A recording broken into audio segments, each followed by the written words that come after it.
Welcome to this beautiful morning. Forgive me if I sound a bit unwell, it's because I am. Inevitably, getting back from the UK has taken a bit of a toll on me and Will, but work must go on. Whilst we were away, there was a lot of wind which came through, so there's quite a lot of tree debris strewn about, and it's done quite a bit of damage to some of the tree guards that I have. So my first tasks for this morning are to tidy up the lawns, pick up this debris, look to repair what the wind has damaged with my plants up there, and then I'll take it from there. I might mow the lawn inside the wood store because I've noticed that started to grow sort of quite leggy. The rest of the lawns are fine, they don't need mowing yet. So I might do that, get that under control. And then aside from that, just potter around a bit because we're still a bit jet lagged and tired. We're a bit ill and it's Sunday, so we feel like there's no harm in chilling for a bit anyway. But yes, a little bit of garden maintenance to start my day off. This is one of the cages which somehow blew away in the winds. This is over the pear, which isn't looking so bad. This is the tree that suffers come the heat, but it tends to start out quite nicely. Anyway, whilst the cage is off, I'm going to take the opportunity to string around it, and I thought I might as well do the other three. And I may put up a different cage, I'm not too sure. Anyway, I'm going to crack on with that. Good morning. The Brumby is there because it is out of action yet again, which means that I'm not able so far to go out the backwoods and do any wood processing, which I would like to get on with. However, I am going to try and use the chainsaw today. That's my battery-powered Husqvarna chainsaw, because it had started to not function so well just before we went back to the UK. So I dropped it off at the repair shop, more or less on the way through to the airport, and they have done a full service, and apparently this part here, I don't know what it is or what it does, has been replaced, so there was a fault with it. So I am keen to try the chainsaw out to see if the fault has been fixed. Essentially what was happening was, as I was using the chainsaw, the chain brake would keep coming on and it was just chewing through battery, and it actually became quite unpleasant to use. So hopefully that's been fixed. I've got a little bit of wood to go through. This is my first opportunity to see how it's functioning, and then I will take my day from there. But rest assured, hello Karawang, nothing very interesting is happening today. I'm sort of easing myself back into life in Australia. One thing I have noticed, I don't know if you'll see them whizzing past me at any point, but the swallows are on the hunt for somewhere to build a nest. So I'm watching them flying all under the eaves of my house, and they have been coming in here and flying around looking for somewhere to build a nest. The currawong that you just saw, unfortunately, is liable to destroy the nest, so if they do start building, it's likely to fail. However, that doesn't stop them from trying. Anyway, that's by the by. I'm going to crack on and try and do some wood processing and see how my chainsaw's getting on. This is the very small amount of wood that I have to work with the chainsaw this morning, so it's not really going to prove a lot to me. The chainsaw started to get a bit dodgy after about half an hour of use, and that's not half an hour's worth of wood processing. However, it's better than nothing. This is basically this is basically wood which I found on the pond walk that had blown over in the great big storms that blew through whilst we were away. And in fact, it blew off one of my compost bin lids, which has yet to materialise, so who knows where that's gone, but I hope that one day it will turn up somewhere. Hopefully is around here somewhere, but I don't quite know. I'll keep an eye out for it. Anyway, and yes, so as I was saying, great storms which came through and blew things over and blew things away. One thing I haven't done yet is gone down the creek walk. As you may or may not know, there's dead pomaderris down there which do have a tendency to fall over, so I'm dreading to think what it's like down the creek walk, but I'm thinking once I've processed this, maybe you and I can take a stroll down there and assess the damage. Will's been up the backwoods and he says there's quite a lot of fallen trees, although most of them aren't on the path. So that's okay, I don't need to stress too much about that. And until the Brumby's back in action anyway, there's not a lot I can do. And then once we've got back from our stroll, the other thing I want to try and get done this morning is lifting the feet of this bay. This is the first bay that we finished, just so that it's a bit more level to help mitigate against the problem I've had with my wood stacks tumbling. So far so good for the ones we have repaired. And yes, so hopefully once I do this, it'll help prevent it from happening on this stack. And then we've got 2 bays left to finish, and of course we'll build the levelling in as we construct them, rather than having to do it remedially as we are with these bays.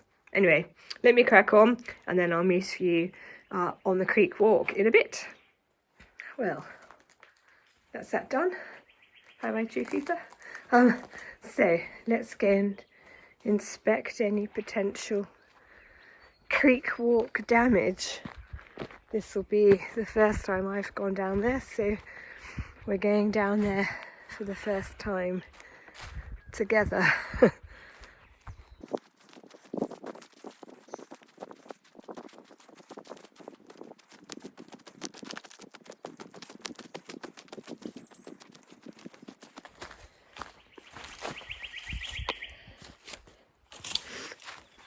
Little branches like that are inevitable. What I'm most concerned about is if there are any total trees. So far so good. It's interesting. It's like an animal's come down here running. Might be a deer. Can you see? I'm not sure what sort of feet kangaroos have, but I don't think they look like that.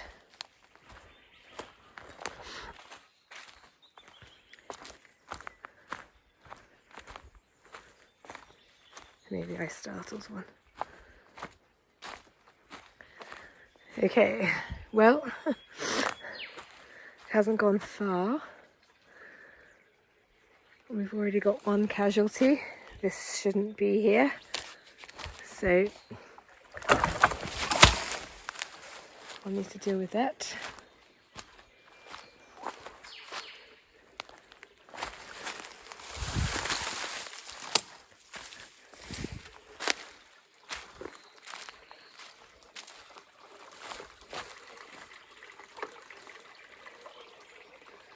Could be my imagination, but I think there might be more debris here. Anyway, that's by the by. Just need to get these bigger bits of branch out of the way.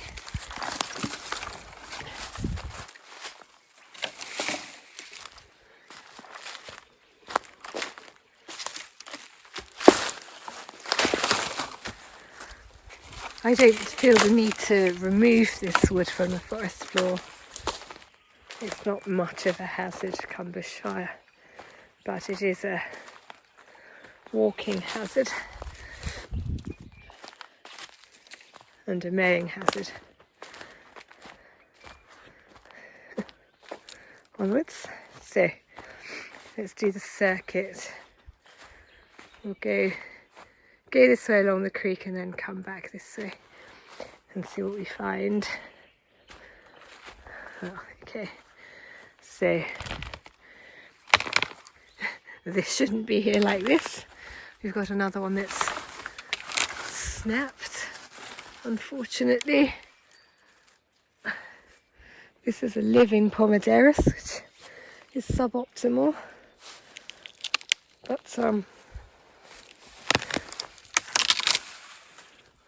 it's gone.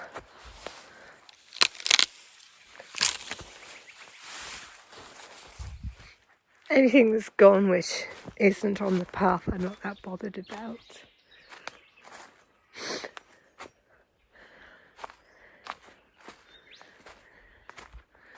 I'm only really interested in ensuring that the footpaths are clear.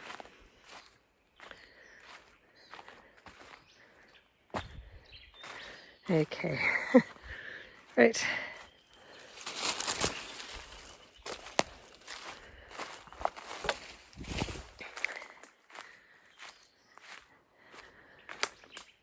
So the wind's done quite a lot of damage here. These trees like this were previously like that, so that now this part of the walk is not passable. And sadly again, those were living Pomaderus, or are living Pomaderus, so could have done without losing these mature living Pomaderus, because it's all part of my aesthetics down here. So I'll have to deal with that, but I can't deal with that until the Brumby is back up and running. That's too big really. Let's go and quickly check. A little extension to the swimming pool.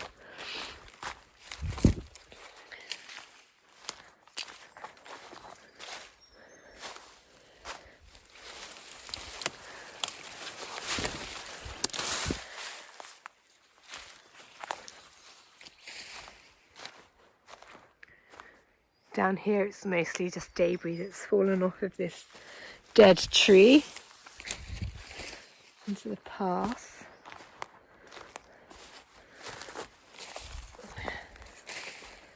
The dead tree's standing, so that's okay.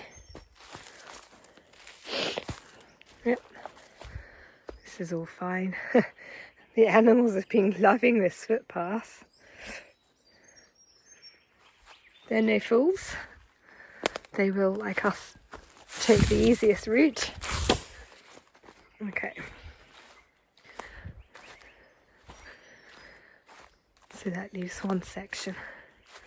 I can see it's clear up the hill.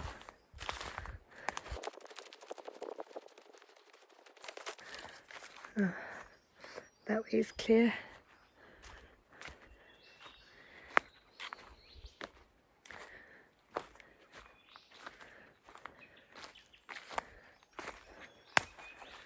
That way is clear, and aside from some bark, this way is clear.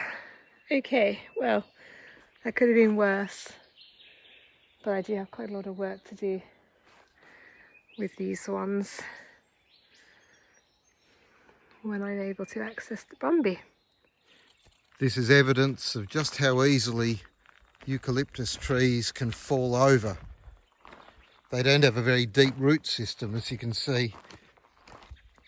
When we got back from the UK, we got back to the aftermath of quite a serious storm, apparently. We're told there was quite a lot of heavy wind, and it had blown quite a lot of small trees over, but this is a pretty big tree, and the whole thing just came over. And this is a fairly sheltered spot as well. But it just goes to show how easily these things can come down.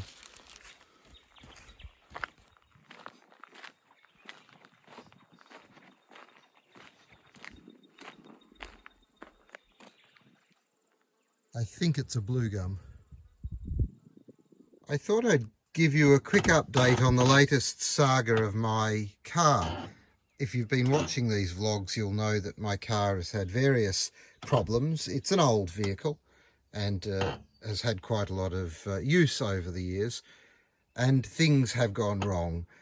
And the latest thing to go wrong, which I've sort of fixed now, so I can't really demonstrate it, but it suddenly stopped working. It was as if it had run out of fuel, except there did appear to be half a tank of fuel.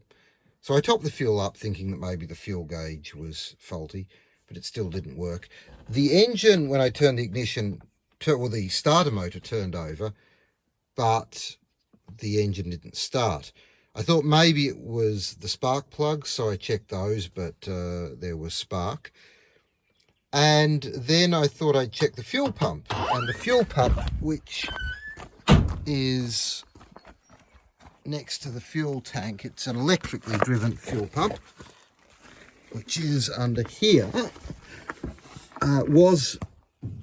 it's that metal box there, and it wasn't working, but I disconnected it there and attached it to another 12-volt battery, and it worked fine. And that told me that the wire leading from the fuel pump down there through the car, through there, goes through there, and into the engine bay. Somewhere in that wire there was a loose connection. It runs along here, runs under this plastic cover, which you can see the wires in there, and it runs up there, and there's a whole jumble of wires in there, and then it runs through into the engine bay, through a hole somewhere around there to the battery, which is about here. I won't bother opening the hood, as the Americans would say. But yes, there was a loose connection, possibly the relay that powers the fuel pump was faulty. Anyway, I found the relay and I tested it, and the relay was fine, which means that the wire somewhere along there, or somewhere in that jumble of wires in there, is broken or has a loose connection. And it was going to be almost impossible to find that without spending hours and hours and hours going through every wire and essentially unwiring the entire car. But I came up with a very clever solution, and it works. And that is simply to get an old 12-volt plug, which was on an old air compressor that I'd kept that didn't work anymore, and to run that 12-volt plug through the car, through the hole in the back wall, and to the fuel pump, which is sort of behind there.